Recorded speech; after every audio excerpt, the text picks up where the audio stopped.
Olá! Seguindo nossas aulinhas de engenharia de produção, desse exercício aqui vocês lembram, né? A gente encerrou o último vídeo falando dele, organizando os dados nessa planilha, né? Nessa forma de uma sequência alfabética e com a identificação das quantidades e dos tempos, tá? Isso aqui, pessoal, agora acaba sendo uma maneira simples de se identificar como é que seria a sequência de produção desse nosso produto A, tá? Eu vou criar uma outra representação desse resultado aqui. Inclusive, deixa eu pegar uma folha aqui. Onde nós podemos fazer ter uma visualização mais simples e correlacionando com o tempo, tá? Eu estou avançando um pouco nesse tema que trata mais de um assunto bem específico de PCP, que a gente vai estar vendo lá na frente, né, um dia desses. Mas eu preciso fazer essa continuidade, essa linha de raciocínio para mostrar para vocês da importância e dos impactos que, às vezes, uma má gestão de desenvolvimento de produto causa. Desenvolvimento de produto e de processo, tá? O que nós temos aqui, então? Eu vou tentar fazer uma representação que não vai ser totalmente simétrica ou dentro de uma escala representativa numa linha do tempo, mas eu vou tentar mostrar em função do tempo o quanto que isso pode gerar de impactos dentro de uma linha de produção, tá? Bom, considerando apenas tempos, não quantidades, nós temos a seguinte situação, tá? Isso aqui, por exemplo, seria o tempo que nós gastamos para produzir, para montar o nosso produto final, chamado produto A, que é de 3.000 minutos. Tá? Eu podia ter feito em vermelho também, mas enfim. Nós temos 3.000 minutos, certo? Ou seja, quando eu vou fazer o produto A, no momento que eu tenho B, C e D na mão, eu vou conseguir montar o produto A, certo? Aqui nós vamos ter, na nossa linha do tempo, ainda, nós vamos ter a composição de A por B, C e D, né? Então, B, C e D, eu vou colocar da seguinte forma. Eu estou vendo os tempos aqui, 2000, 2100. O nosso C vai estar por aqui, né? Esse aqui é o C. E esse aqui é o nosso D, que vai ser um pouquinho menor o tempo, né? 2100. Não, um pouquinho maior, na verdade. Não, menor, 2000. Aqui é 2100. Então aqui eu vou tentar fazer da forma mais parecida possível, né? Tá. E o nosso B é 1000 minutos. Nosso B, 1000 minutos, que deveria ser então algo mais ou menos assim, tá? Lembrando que a linha é o que representa a proporção do tempo. Tá? Eu vou colocar as informações agora em vermelho para, sei lá se facilita, né? Mas deixa um pouco mais agradável de se enxergar pela diferença que ele causa. Né? Então aqui nós temos 2000, aqui nós temos 2100 minutos e aqui nós temos 1000. Tá?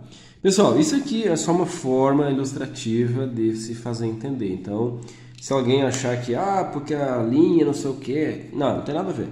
O que nós precisamos é entender a lógica desses tempos, né? Então, inclusive, eu vou colocar aqui para não criar um fluxo, né? Mostrando que nós precisamos, depois que tivermos gasto todo esse tempo, juntamos aqui e fizemos o A.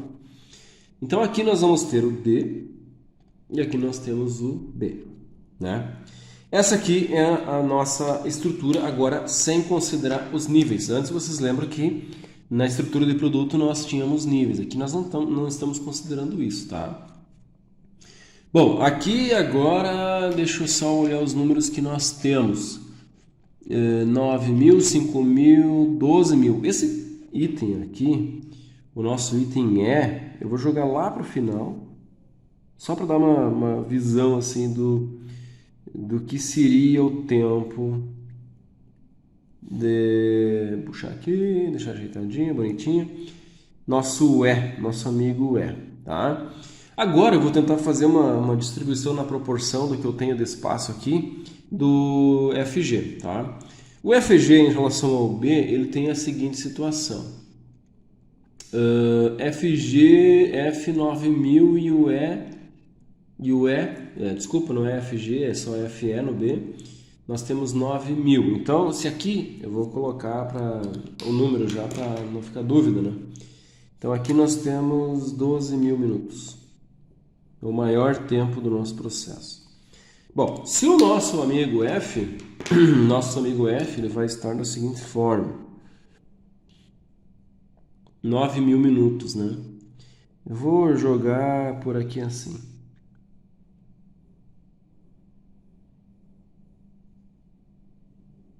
Tá? E o nosso outro amigo aqui, o nosso amigo E, ele vai ser um pouquinho antes. Nosso amigo E. Vou colocar aqui assim. Que vai ser 8.000 minutos. Tá? Vamos colocar os números. 8.000 minutos. 9.000 minutos. Pronto? Certo? Bom, no nosso componente, ou subconjunto D, nós vamos ter F de novo, né? Opa, esqueci aqui. F. E aqui E. Portanto, no nosso item D, nós vamos ter a seguinte situação. Olha só. Não quer dizer que o F leva 9.000 minutos que eu tenho que colocar ele no mesmo alinhamento, né? Eu tenho que considerar que para montar D eu vou levar 2.000 minutos, né? Aí o que acontece? Eu só vou montar o F no D e quando eu começar a montar a produção do D vai ter que ser antecipada, né? Para que eu consiga fazer. Então nesse caso aqui a forma representativa seria essa, porque eu estou tratando de que eu vou montar A quando eu tiver B, C e D. B, C e D. Então aqui eu preciso manter os meus 9.000 minutos, né? Vamos para cá. O nosso item F vai estar aqui, então como ele tem um pouquinho mais de deslocamento, o F vai estar aqui. Mais ou menos aqui, tá? Então aqui, vamos lá, F. Certo? E aqui em cima, puxar um pouquinho a folha, acabou ficando... Aqui nós temos o G, né? 5.000 minutos. O G, no caso, ele vai ficar 5.000, seria aqui o meio, né? Vai um pouquinho para cá.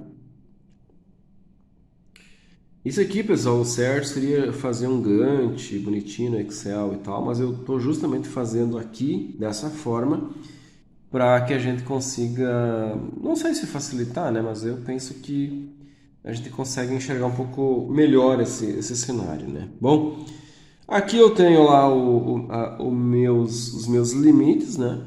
Então eu tenho a seguinte situação. Vou deixar aqui assim. Aqui.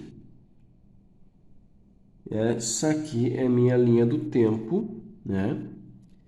A linha do tempo que eu vou levar para produzir desde a primeira unidade do E até conseguir montar o F. Ou seja, eu tenho essa condição aqui, onde os meus itens B, por exemplo, as minhas peças B, a minha peça C, a minha peça D,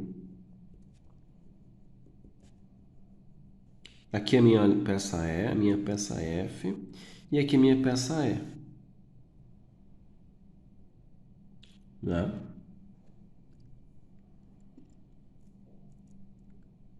E aqui nós temos um problema. De alguma forma foi cometido um equívoco naquela estrutura anterior, quando nós falamos de... Ah, não, tá certo. Aqui na verdade eu tenho... O conjunto C é composto por E, então por isso 12.000 minutos, tá? Ok. E aqui nós temos F e aqui o nosso G, tá? O que a gente enxerga nessa representação? nós enxergamos mais ou menos, seria essa a linha de raciocínio, mais ou menos aonde eu vou precisar começar a produção de cada produto, né? Por exemplo, vamos pegar o E, por exemplo. Eu tenho o E sendo iniciado aqui, e eu teria E sendo iniciado aqui, né? Se eu fosse trabalhar de forma individual cada um dos consumos de E que eu tenho, digamos que esse aqui fosse o consumo 0,1 e esse aqui fosse o consumo 0,2, né? Teoricamente eu iniciaria aqui a produção do E, sei lá que dia que é isso, vou produzindo, né? Vou produzindo. Quando eu chegar nesse dia aqui, eu teria que acionar uma segunda máquina para produzir E, que vai montar B, porque esse E vai montar C. Óbvio, né, que numa linha de produção, no planejamento de produção, eu vou ter que pensar outras formas de atender essa demanda, né? Claro, se for o caso, pode ser uma segunda máquina, ou enfim, hora extra, alguma coisa do tipo. Mas o que acontece é que eu posso estar montando C desde esse primeiro momento aqui, né? Eu posso estar montando C e já fazendo atendendo essa demanda. Só que não adianta eu fazer montagem de C se eu não tenho o B, o produto B. Então, o que o PCP faria? Como eu estou falando de 100 unidades A, né? Eu preciso olhar para o meu planejamento de produção sobre 100, né? Então, se eu tenho lá, a primeira peça é produzida, ela já monta C, a segunda peça já monta B, mas falta o F. Poxa vida, como é que faz? Bom, aqui quando eu tenho o F sendo produzido, levando em consideração o tempo, bom, agora eu consigo. Então eu tenho um E, tenho vários Es, que eu já vou dividindo com o B, e no momento que eu começo a produzir F, eu tenho F aqui, X, e FY, né? Então eu já consigo ir fazendo com esses S que eu vou produzindo aqui, eu já vou montando o F que vai dar a condição de produzir o D e o B. Então nesse momento aqui, teoricamente, eu poderia estar antecipando o subconjunto B, porque eu já tenho produção de E, né? Ou então eu poderia esperar simplesmente e no momento que eu tiver toda a produção feita de G, F, E, começar a montar B, C e D. Claro que aqui a gente não tem informações suficientes para saber o que é o melhor, né? A gente não consegue enxergar qual é que é a decisão melhor. Mas enfim, o objetivo dessa representação aqui na linha do tempo ou em função do tempo é que vocês consigam entender não essa estruturação daqui, né? Não essa montagem ou esse nivelamento da produção, porque não é o objetivo dessa aula aqui, mas vocês entenderem o quanto que nós temos de impactos quando o nosso planejamento de produto é mal feito, quando o nosso planejamento de processo é mal feito, ou quando nós não temos a interface entre as engenharias, não temos a implementação, a aplicação, a utilização da engenharia simultânea dentro de uma organização. Aqui nós temos uma estrutura muito simples, um produto A que é composto por 3 subconjuntos, e esses subconjuntos por itens que inclusive consomem mesmos itens, que é o caso de F e E, né? Aqui nós temos consumo de F, F e E nos dois subconjuntos, ou seja, muito simples. Agora quando eu pegar uma estrutura de produto que é composta por 500 itens, 500 partes, e eu não fizer um bom planejamento em relação aos tempos de produção, as quantidades consumidas, por exemplo, aqui nós temos 200 unidades. Pensam vocês o impacto negativo que isso pode gerar dentro de uma linha de produção. Então, assim, trabalhar sempre uma boa estruturação de produto, um bom planejamento, gastar energia com organização, com detalhamento ao máximo de produto e de processo, identificar as métricas que a gente precisa aplicar, tentar entender como é que eu vou fazer gestão do estoque desses componentes, dessa matéria-prima, desses itens, é fundamental. Se eu não fizer isso, é certo que eu vou ter uma série de problemas e depois eu vou ficar, como se diz, apagando incêndio em cima desses problemas, porque eu não consigo identificar principais causas raiz, eu não consigo identificar as principais variáveis e aí a vida vira um caos, a empresa começa a ter muita dificuldade, não se consegue atender clientes, se ampliam esses problemas e o impacto disso é muito importante na organização, podendo colocar em risco aquilo que talvez foi trabalho de uma vida inteira. Certo, pessoal? Se inscreva, curta e compartilhe nosso canal, Engenharia de Produção. A gente está trazendo muito conteúdo. Essa sequência de conteúdos agora que a gente vai estar apresentando, com certeza vai ajudar muito pessoas que não têm muito conhecimento da engenharia de produção, estudantes recém-formados, profissionais em geral, gestores, todos que têm algum tipo de envolvimento com a engenharia de produção, métodos e processos aqui, é uma ótima oportunidade de aprendizado. Um abraço, muito obrigado.